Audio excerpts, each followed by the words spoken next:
She was not running away. She was not having a breakdown. She was standing in the middle of a street in London. A woman barely past 30, wearing a secondhand coat and carrying nothing but a small leather Bible, and she had just told the British consul that she intended to travel alone to the most remote region of China. The consul looked at her the way people had always looked at Nora Ashton. Like she had said something that did not quite make sense, like the math of her life did not add up. She did not argue with him. She had stopped arguing years ago. There is something that happens to certain people. Not the talented ones, not the educated ones, not even the ones with the best intentions, but a specific kind of person who has been told, repeatedly and convincingly, that they are not enough. And instead of accepting that verdict, they go quiet. Not defeated, just quiet. Like a river that has gone underground, still moving, still cold and deep, just invisible for a while.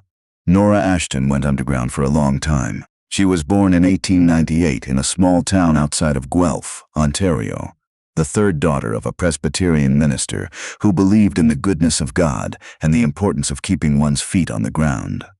Her childhood was not unhappy. It was simply ordinary in the way that certain childhoods are, full of hymns on Sunday mornings and suppers of boiled potatoes, and the particular silence of a house where emotion was considered a kind of excess. Her father loved her. Her mother loved her. Neither of them knew quite what to do with her, because even as a girl, Nora had the quality that would define her entire life. She could not look at suffering and walk past it. Most people can. It is a skill that civilization depends upon. You learn to make your gaze slide past the beggar on the street, past the child with the hollow eyes, past the newspaper headline that describes something happening very far away. You learn because you have to, because you could not function otherwise. But Nora never learned.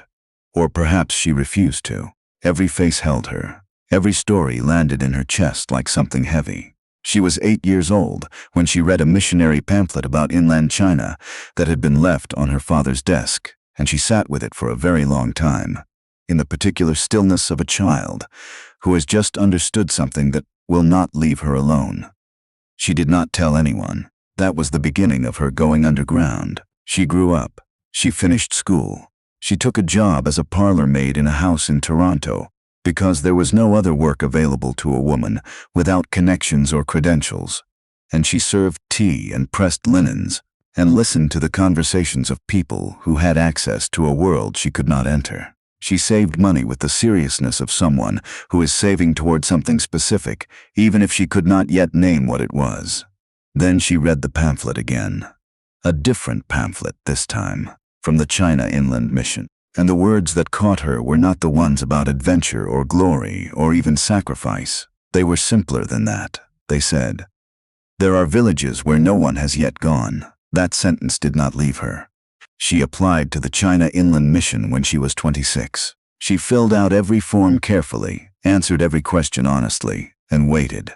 The rejection letter came 3 weeks later. The committee had concerns, they said. She was single.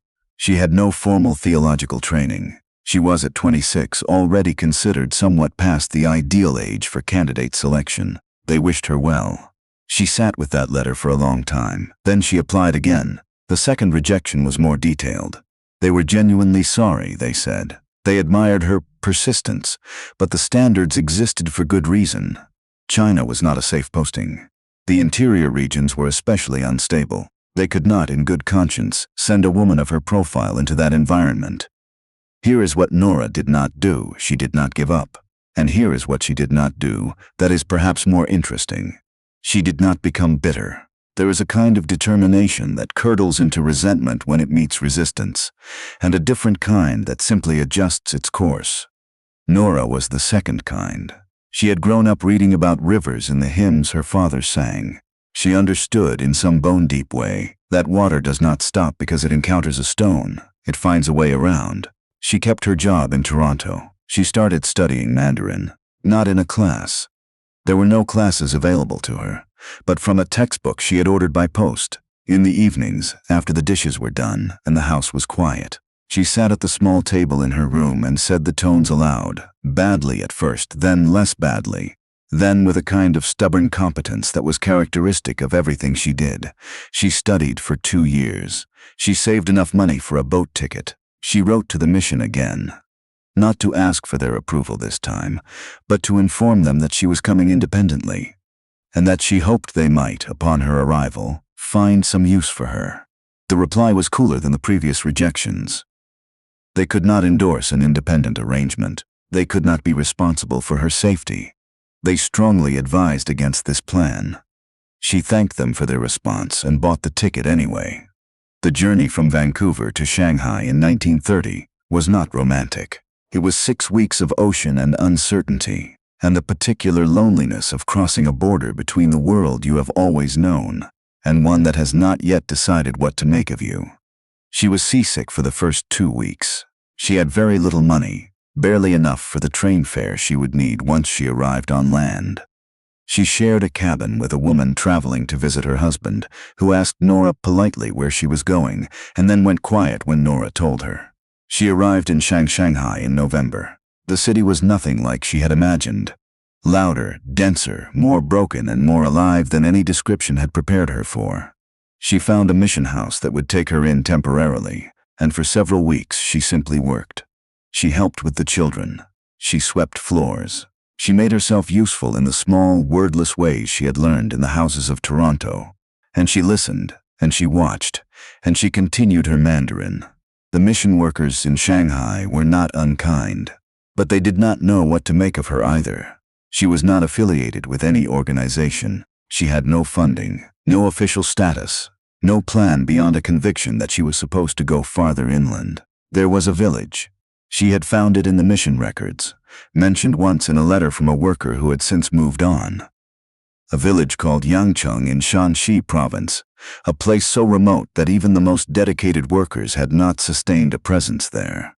An older woman, a Welsh missionary named Edna Harper, had spent 3 years there before illness forced her return. Nora wrote to Edna Harper. A reply came eventually in a thin envelope. Edna was 71, she said. She had a house there, or what remained of one. She had left supplies, left contacts, left her years. She did not have the strength to go back, but if someone else wanted to try, she said yes before she had finished reading the letter. The journey to Yangcheng took almost 3 weeks. The final leg of it, through mountain passes that no train served, was made on the backs of mules, in the company of merchants who regarded her with the particular wariness reserved for foreigners who do not behave the way foreigners are supposed to behave. There were bandits on those roads. She knew this. Everyone she had spoken to had made sure she knew this. She prayed the kind of prayer that is not a negotiation, but a statement. A simple, plain acknowledgement that she was where she was supposed to be, and that she was leaving the consequences of that to someone better equipped than herself to manage them. She arrived in Yangcheng in February of 1931. The house Edna had left was cold and had not been lived in for years. The walls were intact, the roof mostly held. There was a courtyard where weeds had grown through the stones. She swept it herself on the first morning, in the winter cold, and thought about how a thing that has been abandoned can still be returned to. The village did not welcome her immediately. This was not hostility exactly. It was the caution of people who had learned, with good reason, to wait before trusting. She was foreign. She was a woman without family or husband. She could speak their language, which surprised them, though her tones were still wrong in ways that made some of them laugh. Not unkindly, but honestly, which she thought was better. She did not pretend the laughing did not happen. She laughed with them. She began to make herself known in the ways available to her. She opened her courtyard as a place of welcome. She treated the sick as best she could, with what she had. She learned the things she did not know from the people who were willing to teach her. She listened more than she spoke, and when she did speak, she told stories which she had understood from childhood were the door through which people will admit you when no other door is open. The villagers called her Ai Wei Te, which was as close as the language could come to her name. She accepted it. A name given by the people you have come to serve is a different kind of gift than the one you carry from home. In the spring of that first year, she heard about the prison. There was a prison on the edge of Yangcheng. It was not spoken of in the way that most things in the village were spoken of. with the ordinariness of daily life, but in a lower register, with the slight avoidance of tone that indicates something that has been decided is not one's responsibility. The conditions inside were, by every account she could gather, horrific. Overcrowded, violent, without adequate food or light. The prisoners were not separated by crime or danger. Men who had stolen a chicken were confined alongside men who had killed. She went to the governor of the prison. She asked for permission to enter. The governor, a man in his 50s, efficient and not without intelligence, looked at her the way the consul in London had looked at her. Like the math did not add up. He told her no. She went back the next week. He told her no again. She went back again, and then again. What she had to offer, she explained each time, was not charity in the Western sense. She was not asking to preach. She was asking to enter, to be present, to help manage the violence. Not by force, obviously, but by the particular presence that she had found, in her years of working alongside people in distress, could sometimes reach a place where reason could not. The governor was a practical man. The prison violence was costly in ways that affected his administration directly. He agreed, eventually, on a conditional basis. She walked through the prison gate on a Thursday morning. What she found inside is difficult to describe without either sentimentalizing it or flattening it into something abstract. She would not do either. When she spoke of it later, she said simply that she saw people who had concluded, by the logic of their circumstances, that they had no value, and she did not find that she could agree with that conclusion. She did not fix the prison. That is important to say. She did not arrive with a program or a reform agenda or a set of conditions that would transform the institution by force of personality. She arrived and she stayed. She came back. She learned the names. She listened to the stories, some of them terrible, some of them ordinary, all of them belonging to someone who had not been asked to tell them in a long time. She brought food when she had it. She brought herself when she did not. Over months, the violence in the prison decreased. The governor noted this. He increased her access. He did not say he understood it, and she did not ask him to. Word spread in the way that word spreads in small communities, not quickly but thoroughly. She became, by slow degrees, a person the village trusted, not because she had proven herself by any dramatic gesture, but because she had stayed.